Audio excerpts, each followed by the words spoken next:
స్పీచెసే వినాల్సిన రోజులో ప్రత్యేక press meet పెట్టాల్సిన సందర్భం ఎందుకు వచ్చింది అని అంటే, జూన్ 2వ తారీఖు నాడే పవన్ కళ్యాణ్ గారు ఇక్కడ తెలంగాణ నవనిర్మాణం అని చెప్పేసి ఒక సభ ఏర్పాటు కోసం ప్రభుత్వం ముందు అర్జీ పెట్టడం, ప్రభుత్వం దాన్ని తిరస్కరించడం, తర్వాత కనీసం మా ఇంట్లో ప్రెస్ మీట్కైనా అవకాశం ఇవ్వమని చెప్పి అడుగుతున్న పరిస్థితుల్లో ఆ ప్రెస్ మీట్కు అవకాశం ఇవ్వడము కుదరదు అని చెప్పడానికే ఈ సమావేశం, పత్రికా సమావేశం ఏర్పాటు చేసింది. ఎందుకంటే భారత రాజ్యాంగం ప్రకారం పీస్ అండ్ హార్మనీని, శాంతిని, తర్వాత అందరూ కలిసి ఉండేదాన్ని కాపాడాల్సిన బాధ్యత తెలంగాణ ప్రభుత్వం మీద ఉంది. ఎందుకంటే మీరు ఆంధ్రప్రదేశ్ ప్రభుత్వం యొక్క ఉప ముఖ్యమంత్రి గారు, మీరు అవకాశం అడిగితే ఇవ్వాల్సిన బాధ్యత ఈ ప్రభుత్వానికి ఉన్నా, ప్రజల మధ్యన వైరుధ్యాలు, ప్రజల మధ్యన చిచ్చు, ప్రజల మధ్యన కుట్రకు ఒక అవకాశంగా వివిధ పార్టీలు వాడుకుంటున్న వైనాన్ని మీకు తెలియజేయడం కోసమే ఈ సమావేశం ఏర్పాటు చేసినాం. నేను మోదీ గారికి, బీజేపీ మిత్రులకు చెప్తున్నది ఏంటంటే, పాపం పవన్ కళ్యాణ్ని బలి చేయకండి. ఎందుకంటే ఆయనకు రాజకీయం తెలియదు. ఎందుకు తెలియదు అని ఆ మాట అంటున్నంటే, తెలంగాణ కోసం పెద్ద ఎత్తున ఉద్యమం జరుగుతున్న క్రమంలో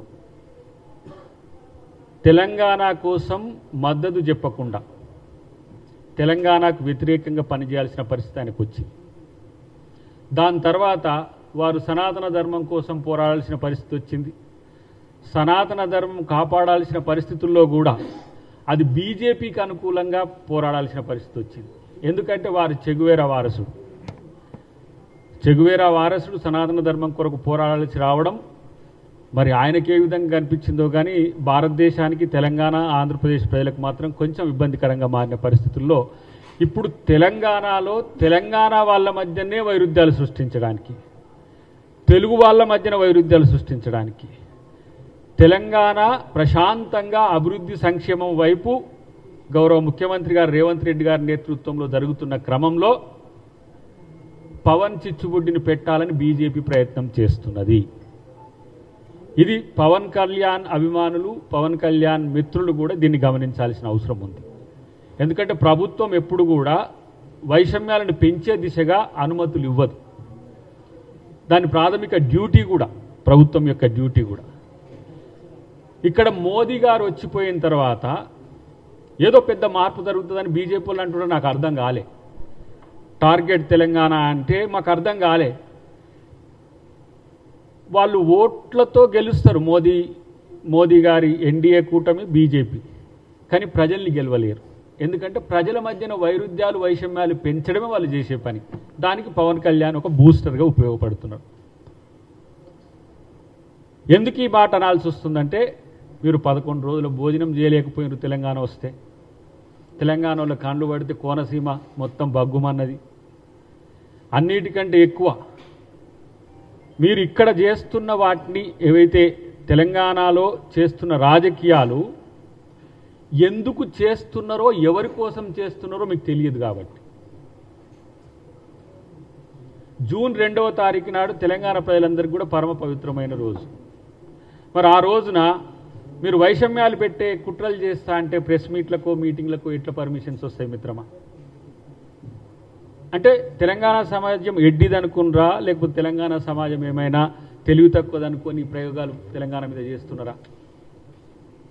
బీజేపీ వాళ్ళకు ఇక్కడ ధాన్యం కొనమంటే కొనటానికి చేత కాదు, ఇక్కడగా పాలమూరు రంగారెడ్డికి పైసలు ఇప్పియమంటే చేత కాదు, ప్రాణహిత చేవెళ్ల ప్రాజెక్టుకో తుమ్మిడిహెట్టు దగ్గరగా మహారాష్ట్రలతో మీ ప్రభుత్వం ఉంది మాట్లాడి అక్కడ పర్మిషన్స్ ఇప్పియమంటే చేత కాదు, కనీసం మేం కొనే ధరకైనా ఎంఎస్పీకి మీరు ఒడ్లు కొనండి అని చెప్తే కూడా చేత కాదు. కానీ ఈరోజు సూటిగా ఒక అంశం మీకు చెప్తున్నా, బీఆర్ఎస్కు అనుకూలమైన రాజకీయాలు చేయడానికి బీజేపీ స్పాన్సర్డ్ ప్రోగ్రామే మన పవన్ కళ్యాణ్. బీఆర్ఎస్ తెలంగాణ ఆత్మగౌరవాన్ని ఎక్కడో తాకట్టు పెట్టి, వాళ్ళకు కూడా తెలియదు పాపం, వాళ్ళు భారత రాష్ట్ర సమితిని ఎందుకు పెట్టుకురో కూడా తెలియదు. గుణాత్మకమైన మార్పు వాళ్ళకు మార్పు కోసం చేసుకురో తెలియదు. ఈరోజు తెలంగాణ సెంటిమెంట్ రగల్చడం ద్వారా మళ్ళీ మేము తెలంగాణ వాదులం అంటున్న భారత రాష్ట్ర సమితికి మేలు చేయడానికి బీజేపీ ఒక పథకం ప్రకారమే పవన్ కళ్యాణ్ గారిని ముందుకు తెచ్చిన మాట వాస్తవం. ఎందుకు తెలంగాణ మీదనే ఇన్ని కుట్రలు చేస్తున్నారు మీరు? తెలంగాణ ప్రజలు, తెలంగాణ ప్రాంతం ప్రశాంతంగా ఉండడం మీకు ఇష్టం లేదా? రాజకీయాల కోసం దేనికైనా తెగబడమేనా? ఇది ఆత్మపరిశీలన చేసుకోవాల్సింది మిత్రుడు పవన్ కళ్యాణ్. ఎందుకు ఈ మాట అంటున్నంటే, ఒక రోజున నాకు తెలంగాణ చాలా ఇష్టమన్న నువ్వే తెలంగాణ వచ్చినందుకు నేను ఉపవాసం ఉండాల్సిందని చెప్పి మాట్లాడిన మాట 11 రోజులు. నేనేమంటున్నంటే, ఆంధ్రప్రదేశ్ మీరు మంచిగా పాలించండి, చంద్రబాబు నాయుడు గారు మీరు. మేము అక్కడ కాంగ్రెస్ పార్టీ అధికారంలో లేకపోయినా, రేపు మేము కేంద్రంలో అధికారంలో వచ్చినా మేమే అక్కడ స్పెషల్ స్టేటస్ ఇవ్వగలము, మేమే ఆంధ్రప్రదేశ్ని అభివృద్ధి చెందించగలం. ఆంధ్రప్రదేశ్ పచ్చగా ఉండాలని కోరుకునే తెలంగాణ వాళ్ళం మేము. ప్రాంతాలుగా విడిపోదాం, ప్రజలుగా కలిసి ఉందాం అనుకున్న వాళ్ళం. ప్రజలు నాయకుల మాట విన్నరు, ప్రజలు ప్రశాంతంగా ఉన్నారు, రాజకీయాలే వేడెక్కుతున్నాయి. ఎందుకు? ఇది తెలంగాణ సమాజానికి ఇలా చాలా పెద్ద ప్రశ్నగా ఉంది. రచ్చబండల మీద కూడా రచ్చ అవుతున్నది. సరే, మీకు ప్రొఫెసర్ నాగేశ్వరరావు గారికి ఏమి వైరుధ్యాలు ఉన్నాయో మాకు తెలియదు, వాళ్ళ మధ్యన ఏం జరిగిందో తెలియదు, కానీ తెలంగాణ ప్రభుత్వం కోరుకుంటున్నది 2 తెలుగు రాష్ట్రాల మధ్యన ఒక సఖ్యతతో కూడిన వాతావరణము. ఇది మాత్రమే కోరుకుంటాము. అది కాదు మేము తెలంగాణలో చిచ్చు పెడతాము అని అంటే, ఇది ఒకటేమో తెలంగాణ ప్రభుత్వం సహించదు, రెండోదేమో తెలంగాణ ప్రజల ఆత్మగౌరవం మీద దెబ్బ కొట్టద్దు. ఆ తెలంగాణ ప్రజల ఆత్మగౌరవం మీద దెబ్బ కొట్టే నైతిక హక్కు మీకు లేదు. లేకపోతే తెలంగాణ ప్రజల ఆత్మగౌరవం మీద దెబ్బ కొడితే ఎవరైనా కూడా తెలంగాణ వ్యతిరేకులే. తెలంగాణలో రాజకీయాల కోసం అని చెప్పి చిచ్చులు పెట్టి ప్రజల మధ్యన వైరుధ్యాలు సృష్టించడం అనేది ప్రజాస్వామ్యం ఎట్లయితుంది? మరి అంతఃసూత్రం మీకు ఎందుకు ఎవరు చెప్పలేదు? బీజేపీ వాళ్ళేం మంచిగా నల్లిపుట్లో లెక్క పంచాయతీలు పెట్టి కూర్చుంటారు, ఎవరు మాట్లాడరు.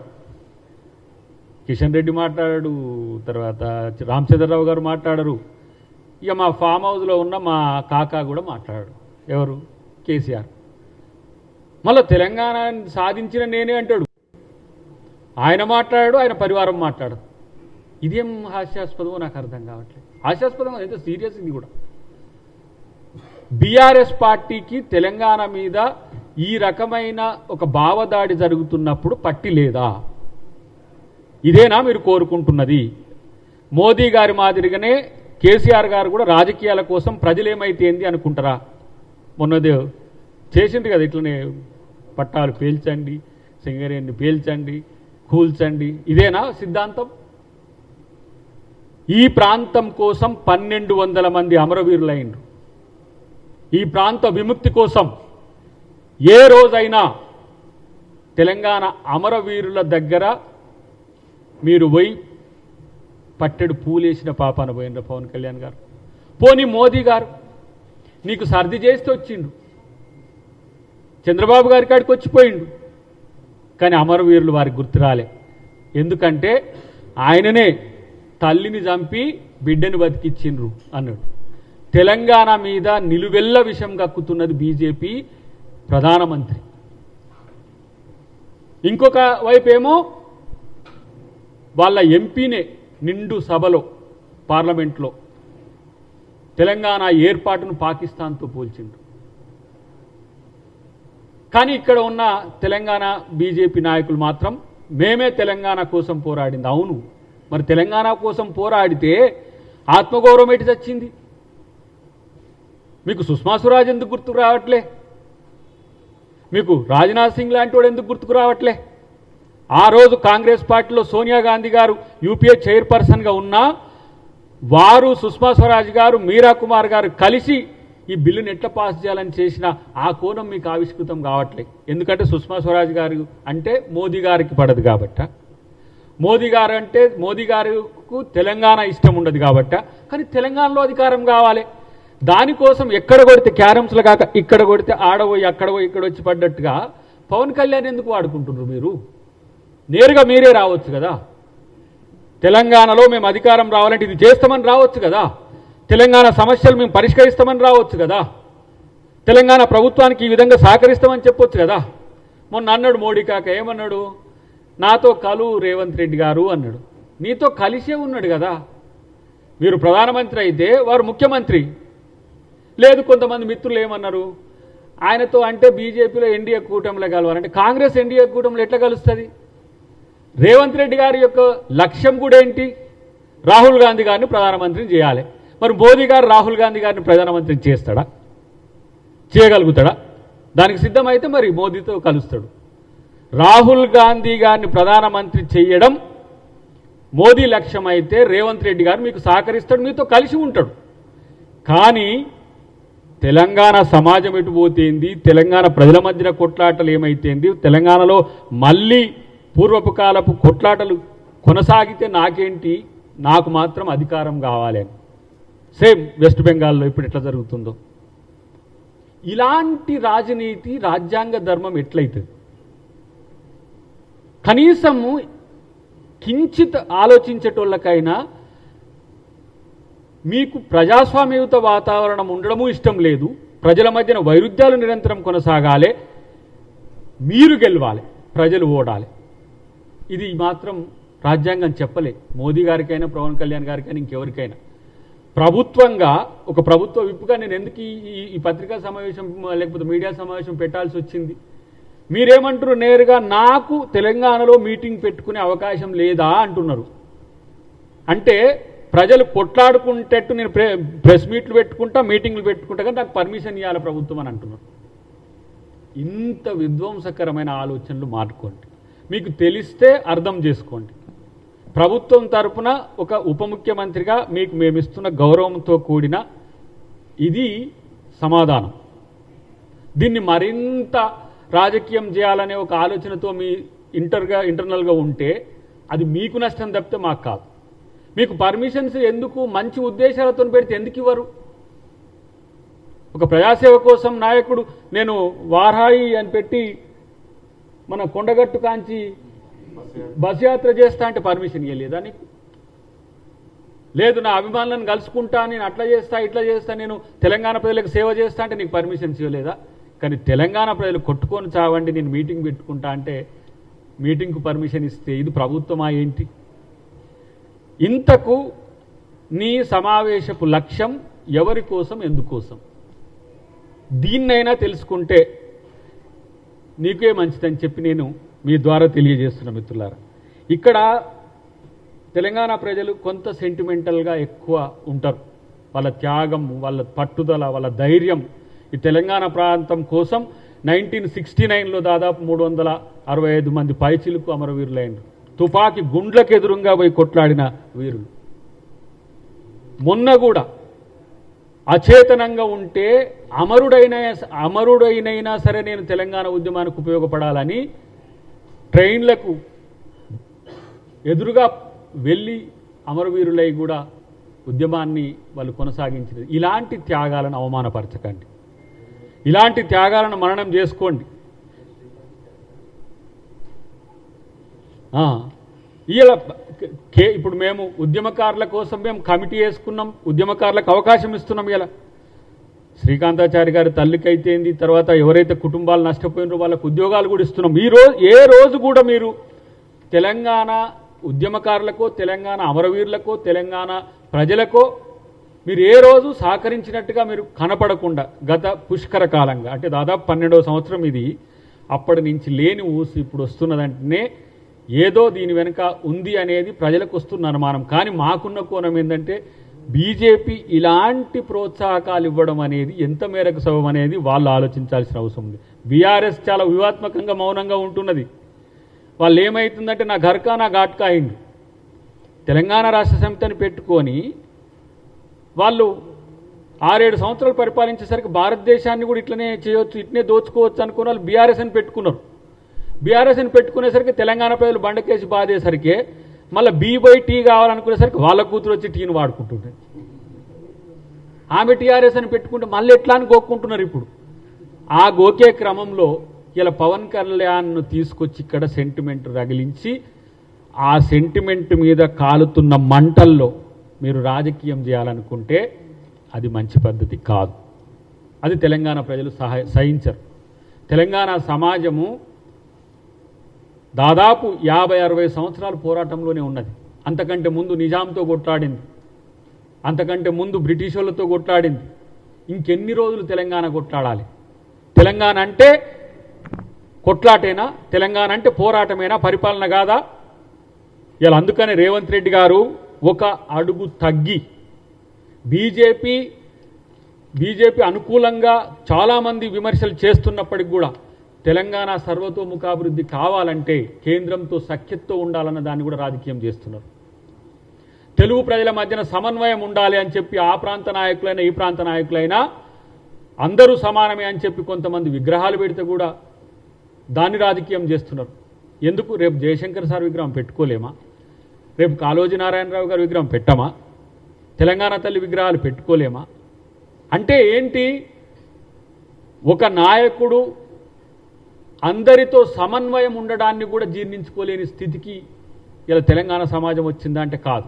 ఈ మధ్యన ఎవరైతే ఇలాంటి ప్రాంతీయ సెంటిమెంట్లను రెచ్చగొట్టి చేయాలనుకుంటున్నారో వాళ్ళు చేస్తున్న కుట్రలకు తెలంగాణ ప్రజలు అర్థం చేసుకోవాలని నేను విజ్ఞప్తి చేస్తున్నా. ప్రత్యేకించి మిత్రుడు పవన్ కళ్యాణ్కు మళ్ళీ ఐ కెన్ రిపీట్, మిత్రుడు పవన్ కళ్యాణ్కు మీరు బీజేపీ వలలో పడి బీజేపీకి అనుకూలమైన ఉద్యమ కార్యాచరణో రాజకీయ కార్యాచరణో తీసుకోకండి. ఎందుకంటే వాళ్ళు వాడుకొని వదిలేయడంలో దిట్టలు. మీరు ఆ పంజాబ్ కాంచి రండి, లేకపోతే కాశ్మీర్ కాంచి కూడా రండి.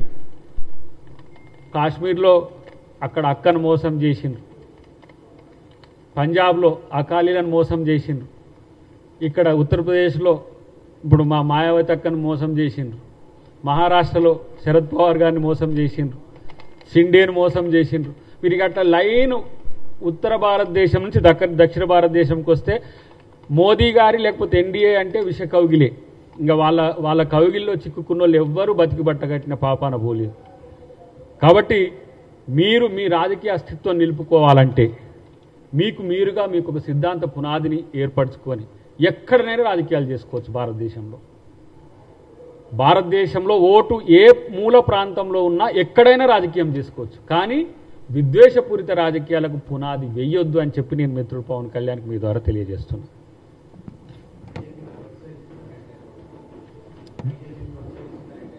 డెఫినెట్గా ఆయన వచ్చి కలిసిపోయినాకనే, మోదీ గారు వచ్చి కలిసిపోయినాకనే ఈ తరహా రాజకీయాలకు వాళ్ళు తెరలేపుతున్నారు. అది కాదని చెప్పి బీజేపీ వాళ్ళని చెప్పమనండి, అది కాదని చెప్పి మోదీ చెప్పగలుగుతాడా? ఒకవేళ అట్లా చేస్తే బీజేపీ సీరియస్గా ఖండించాలి కదా. అంటే తెలంగాణ బీజేపీ నాయకులు తెలంగాణ మీద ఇలాంటి భావదాడి జరుగుతున్న కామ్గా ఉండడాన్ని ఎట్లా అర్థం చేసుకోవాలి? నేను ఆరోపణ అనుకుందాం ఒక మాట, ఆధారాలు లేని ఆరోపణలు అయితే ఆరోపణలకు సమాధానాలు లేవు అనంటే వాళ్ళు దాన్ని మౌనం అర్ధాంగీకారమే కదా. సమాధానం చెప్పాల్సిన అవసరం ఉంది కదా. ఇప్పుడు కేసీఆర్ అంటే చెప్పట్లేడు, పోనీ అటువైపు కేటీఆర్ పొద్దుగాలు లేస్తే మైక్ పట్టుకొని ఉంటాడు కదా, మైకాసురుడే కదా, రోజు పొద్దుగాలు లేస్తే మైకులు ఆయన వాళ్ళ బావ మొత్తం. మరి ఎందుకు వాళ్ళు దీని మీద స్పందిస్తలేరు? వరంగల్ మీటింగ్లో కేసీఆర్ పవన్ కళ్యాణ్ మీద మాటలు ఒక్కసారి చూడండి ఎట్లన్నాడు. ఎవరో సినిమా ఆయనట టాంటా అని ఏదేదో బండబూతులు తిట్టిండు. మేము కాంగ్రెస్ వాళ్ళం పవన్ కళ్యాణ్ ఏం ఆయన తిట్టాలని ఉబలాటం లేదు, ఆయనను వ్యతిరేకం చేసుకోవాలని మాకేం లేదు. ఇది తెలంగాణ ప్రభుత్వం యొక్క ఆలోచన ఇట్లా ఉంది మిత్రమా. ఇట్లాంటివి పట్టించుకుంటే ప్రజల మధ్యన వైరుధ్యాలు కొనసాగడం నీకు ఇష్టమా? ఇది ఆలోచించాలని చెప్పి వారికి తెలియజేస్తున్నాం.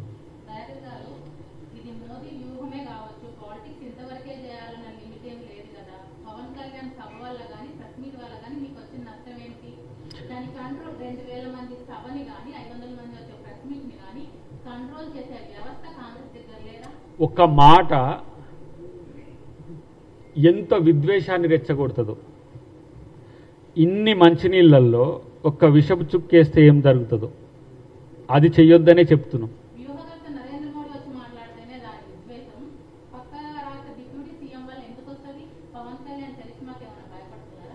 పవన్ కళ్యాణ్ చర్మిస్తోలో మాకేం సమస్య లేదమ్మా, వాళ్ళే పక్క రాష్ట్రంలోనే ఆయనను అక్కడ ఉప ముఖ్యమంత్రి చేసింది, లేకపోతే విజయ్ లెక్క ముఖ్యమంత్రిని చేస్తున్నామో, కానీ ఆయనకు ఆ బలం లేదు, అది పక్కన పెట్టండి. కానీ ఇలాంటి ఒక అనాలోచిత కార్యాచరణ వల్ల ప్రజల మధ్యన వైరుధ్యాలు పెరుగుతున్న అంశాన్ని ప్రభుత్వంగా వారికి చెప్పాల్సిన బాధ్యత ఉంది మా మీద.